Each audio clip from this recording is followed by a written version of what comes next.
नमस्कार। द्वितीय वर्ष के विद्यार्थियों, आज मैं आपको सेकंड पेपर भारतीय राज्य व्यवस्था के द्वितीय चैप्टर उग्र राष्ट्रवाद के बारे में पढ़ाऊंगी। 1885 से 1905 तक भारतीय राष्ट्रीय आंदोलन की बागडोर कांग्रेस के उदारवादी दल के हाथों में थी। 1905 से भारतीय राष्ट्रीय कांग्रेस का दूसरा चरण प्रारंभ होता है, जिसे हम उग्रवादी युग भी कहते हैं, जब ब्रिटिश साम्राज्यवाद का वरदान मानने वाले और उनकी न्यायप्रियता में अटूट विश्वास रखने वाले उदारवादी नेताओं का विश्वास टूटकर बिखर गया था। उस समय कांग्रेस में एक नए उग्र विचारधारा वाले युवा वर्ग का उदय हुआ, जो प्रार्थना के बदले संघर्ष का मार्ग अपनाने को आतुर थे। जब हम उग्रवादी दल की बात करते हैं तो हमारे दिमाग में उग्रवादी दल के नेताओं के बारे में विचार आता है कि उग्रवादी नेता कौन कौन से थे। बाल गंगाधर तिलक, लाला लाजपत राय, विपिन चंद्र पाल और अरविंद घोष उग्रवादी दल के नेता थे। गरम दल के नेताओं का मानना था कि सरकार पर दबाव डालकर ही हम अपने अधिकारों को पा सकते हैं। कांग्रेस के अंदर अब युवा वर्ग की संख्या बढ़ने लगी थी, जो जल्द से जल्द स्वराज्य और स्वतंत्रता चाहता था। कांग्रेस के इस समय दो दल हो गए थे, जो एक शांतिमय ढंग से सरकार का सक्रिय विरोध कर रहे थे। दूसरा जो दल था वो क्रांतिकारी मार्ग अपनाना चाहता था। उग्रवादी सरकार के सुधारों से पूरी तरह संतुष्ट नहीं थे। वे जितना सरकार का विरोध करते थे, उतना ही उदारवादियों के विचारों का भी विरोध करते थे। गरम दल के नेता ब्रिटिश शासन को वरदान के बदले अभिशाप मानते थे। उनके कार्यक्रम में बहिष्कार, स्वदेशी और राष्ट्रीय शिक्षा को विशेष महत्व दिया गया। उनका कहना था कि स्वराज्य हमारा जन्मसिद्ध अधिकार है, उसे प्राप्त करना कांग्रेस का लक्ष्य है। हम स्वतंत्रता और न्याय चाहते हैं, दया की भीख नहीं। उग्रवादी प्रजातंत्र, संविधान और प्रगति के साथ साथ राष्ट्रीय आंदोलन का सामाजिक आधार विस्तृत करना चाहते थे। उन्हीं के प्रयत्नों के परिणाम स्वरूप निम्न मध्यम वर्ग राष्ट्रीय आंदोलन में प्रवेश कर पाए। गरम दल के नेताओं में जनसाधारण को राष्ट्रीयता और राजनीति का पाठ बढ़ाने के लिए विभिन्न समाचार पत्रों एवं पत्रिकाओं का प्रकाशन प्रारंभ किया। अब मैं आपको बताऊंगी कि उग्र राष्ट्रीयता के उदय के क्या कारण हैं। जिन तत्वों के कारण उग्र राष्ट्रवाद का जन्म हुआ, उनमें से बहुत सारे कारण इस प्रकार से हैं कि 1892 में जो सुधार कानून लागू हुआ था, तो जो 1892 का भारतीय परिषद अधिनियम जो था, राष्ट्रवादियों ने उसकी यह कहकर आलोचना की कि यह अपने उद्देश्य की पूर्ति में सफल नहीं। उग्र राष्ट्रवाद के उदय का जो दूसरा कारण है वह धार्मिक पुनरुत्थान और सांस्कृतिक नवजागरण। कांग्रेस के प्रारंभिक नेता पाश्चात्य शिक्षा से प्रभावित थे और अपनी मानसिक पृष्ठभूमि के कारण ब्रिटिश शासन को भारत के हित में मानते थे। लेकिन कालांतर में धार्मिक पुनरुत्थान के परिणाम स्वरूप कांग्रेस में ही एक ऐसे वर्ग का जन्म हो गया जो भारतीय धर्म, सभ्यता और संस्कृति के गौरव से परिचित था और जिसका विश्वास विदेशी शासन की समाप्ति में था। स्वामी विवेकानंद ने 1893 में जब शिकागो सर्वधर्म सम्मेलन में हिंदू धर्म की विजय की दुंदुभी बजाई थी, और अरविंद घोष और तिलक आदि उग्र राष्ट्रवादी नेता धार्मिक पुनरुत्थान के ही परिणाम थे। अरविंद घोष ने कहा था उस समय कि स्वाधीनता हमारा लक्ष्य है और हिंदुत्व ही हमारी आकांक्षा पूरी कर सकता है। इसलिए इस पुनरुत्थान से प्रभावित होने के कारण ही तिलक ने भारत की स्वतंत्रता के लिए हिंदू उत्सवों और हिंदू संगठनों पर बल दिया था। इसी समय हमने ये देखा कि प्राकृतिक प्रकोप बहुत ज्यादा हो गए थे। 1876 से लेकर 1900 तक अनेक दुर्भिक्ष पड़े और इन दुर्भिक्षों में करीबन 90 लाख लोग मारे गए।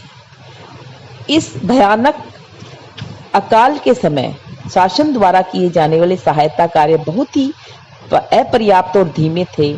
शासन का रुख इतना उपेक्षापूर्ण था, इसका प्रमाण यह है कि जनता तो भूखों मर रही थी और शासन ने रानी विक्टोरिया की जयंती उत्सव मनाने के लिए 1897 में दिल्ली में शानदार दरबार कर पानी की तरह पैसा लुटाया था। इसके अलावा आर्थिक असंतोष के कारण भी उग्र राष्ट्रवाद का उदय हुआ। लॉर्ड बेकन का ये कहना भारतीय उग्र राष्ट्रवाद पर पूरी तरह से लागू होता है कि अधिक दरिद्रता और आर्थिक असंतोष क्रांति को जन्म देता है। सरकार द्वारा निरंतर भारत विरोधी नीति अपनाई गई। शासन के द्वारा 1894 में विदेशी माल पर आयात कर समाप्त कर दिया गया। इससे देसी सामान महंगा हो गया और विदेशी सामान सस्ते दामों पर बिकने लगा। सरकार की इस नीति के कारण ही स्वदेशी आंदोलन चला। इसके अतिरिक्त AR देसाई ने एक बहुत ही महत्वपूर्ण बात कही कि भारत में उग्रवाद के उदय का प्रमुख कारण शिक्षित भारतीयों में बेकारी से उत्पन्न राजनीतिक असंतोष था। इसके अलावा अंग्रेज लोग जो थे वो भारतीयों के साथ कटुतापूर्ण व्यवहार करते थे। अंग्रेजों का अहंकार युक्त व्यवहार भी भारतीयों के साथ किया जाने के कारण भारतीय उनसे रुष्ट हो गए थे। अंग्रेजों का भारतीयों के प्रति ऐसा व्यवहार और आंग्ल भारतीय पत्रों में भारतीय विरोधी दृष्टिकोण का प्रचार और प्रसार दिन प्रतिदिन इतना बढ़ गया था कि भारतीयों के साथ उनका अपमानजनक व्यवहार बहुत ही भारतीयों को अखरने लगा। अनेक बार ब्रिटिश सैनिकों और अन्य व्यक्तियों ने भारतीयों के साथ घातक मारपीट की। कई बार आहत व्यक्ति मर भी गए, लेकिन अंग्रेज सरकार अधिकारी जो है वो दंड से बच गए या उनको बिल्कुल साधारण सा दंड दिया गया। तो ये बहुत ही लज्जाजनक बात थी भारतीयों के लिए भी। विदेशों में भी भारतीयों के लिए दुर्व्यवहार किया गया। ब्रिटिश उपनिवेशों विशेषकर नेपाल और दक्षिणी अफ्रीका में भारतीयों के साथ किया जाने वाला दुर्व्यवहार भी इसका पैदा होने का एक बहुत बड़ा कारण था।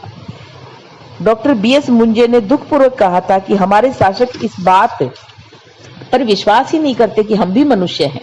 उनके द्वारा ये जो व्यवहार किया गया, इससे भारतीयों को यह अनुभव हुआ कि भारत राष्ट्र की पराधीनता के कारण उनके साथ दुर्व्यवहार किया गया है। इसके अलावा हमारे भारतीयों पर पश्चिमी के क्रांतिकारी विचारों का प्रभाव पड़ा। जब भारतीयों ने अंग्रेजी भाषा और पाश्चात्य शिक्षा पद्धति के माध्यम से मैजनी, बर्क, गैरीबाल्डी, वाशिंगटन के स्वतंत्रता के लिए प्रेरित करने वाले भाषण पढ़े, अमेरिका का स्वतंत्रता युद्ध, आयरलैंड का संघर्ष, इंग्लैंड की गौरवपूर्ण क्रांति का इतिहास पढ़ा, तो ये स्वतंत्रता की ओर स्वतः ही बढ़ने लगे और इस विचार ने उग्र राष्ट्रीयता का मार्ग भी प्रशस्त किया।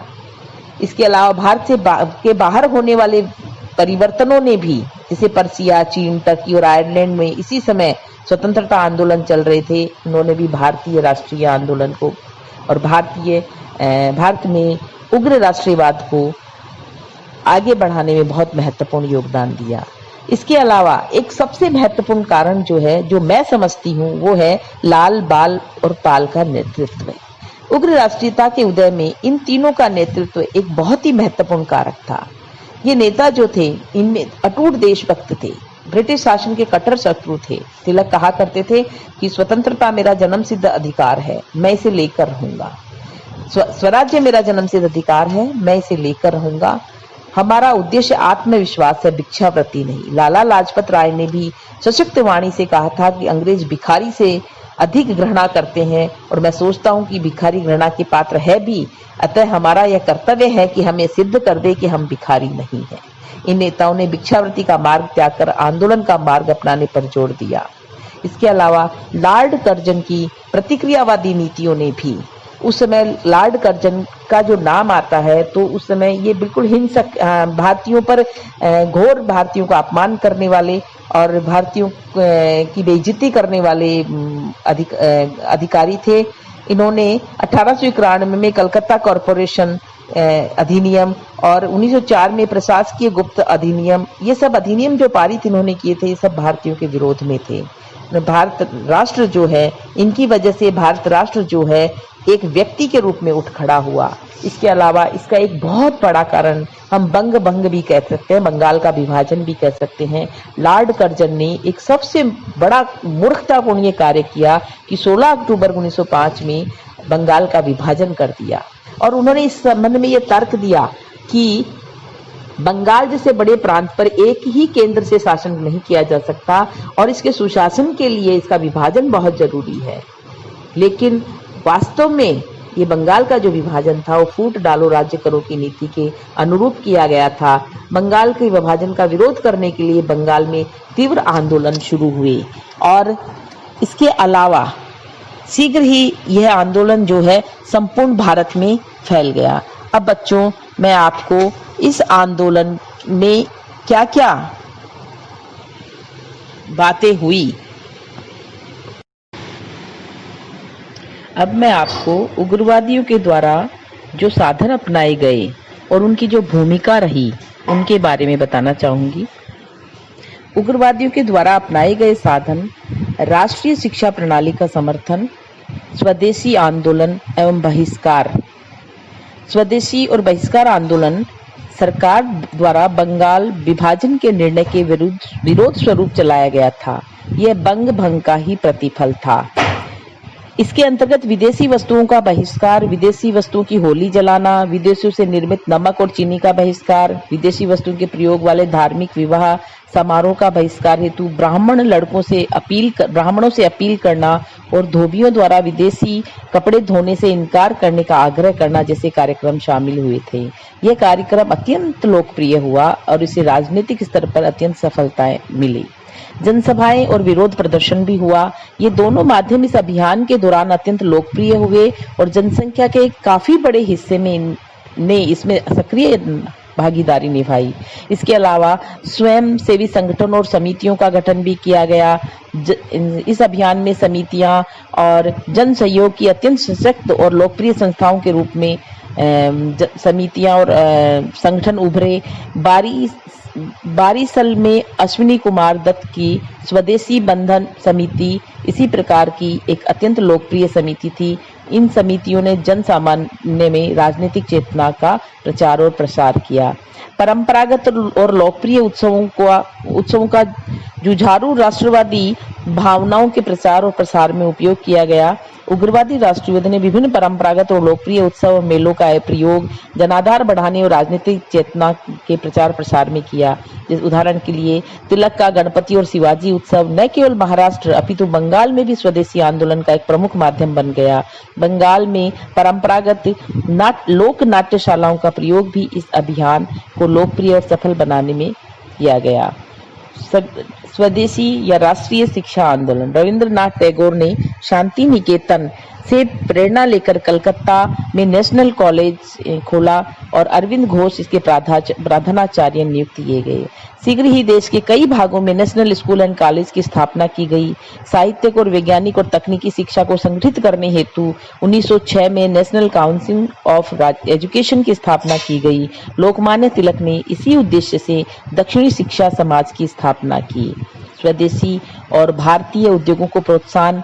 स्वदेशी और बहिष्कार आंदोलन के कारण भारतीय उद्योगों को अधिक प्रोत्साहन मिला। अनेक कपड़ा मिले, साबुन और माचिस की फैक्ट्रियां, हस्तकरघा कारखाने, बैंक और बीमा कंपनियां खोली गई।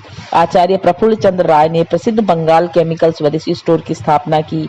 इस समय भारतीय व्यापारियों में व्यावसायिक कारोबार की अपेक्षा देशभक्ति का उत्साह अधिक हो गया था।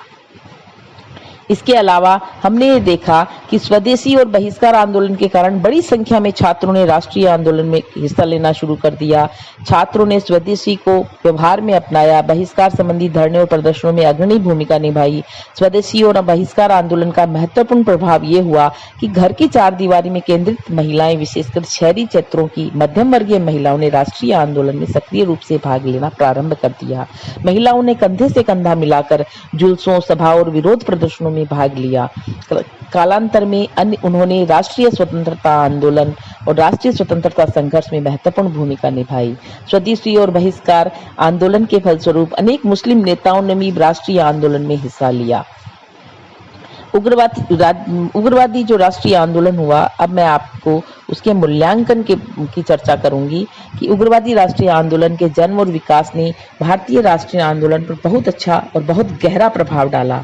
उग्रवादियों ने इस बात को अच्छे से समझ लिया था कि केवल प्रार्थना से स्वतंत्रता नहीं मिलेगी और न ही कोई उससे राजनीतिक सुधार प्राप्त किए जा सकेंगे।